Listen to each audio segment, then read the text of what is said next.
રોજ દેવગઢ બારિયા કોંગ્રેસ સમિતિની મિટિંગનું આયોજન થયું। તેમાં દેવગઢ બારિયામાં જીતેલા 3 કાઉન્સિલર અમરીન બાનુ, સનોફર બાનુ અને હલીમાબેન જોડે મિટિંગનું આયોજન કર્યું।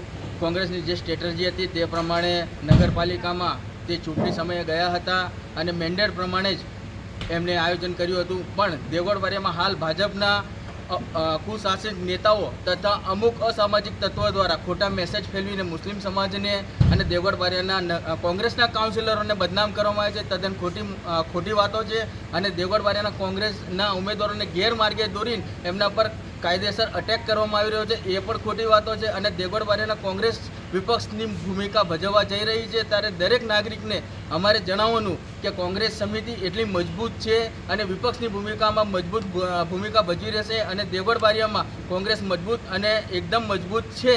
તે માટે આજે કોંગ્રેસ સમિતિની મિટિંગ થઈ અને જે પણ આક્ષેપો લગાવવામાં આવ્યો છે તે અમે વખોડીએ છીએ અને તે એકદમ ગેરવ્યાજબી છે અને કોંગ્રેસને બદનામ કરવાની વાતો છે।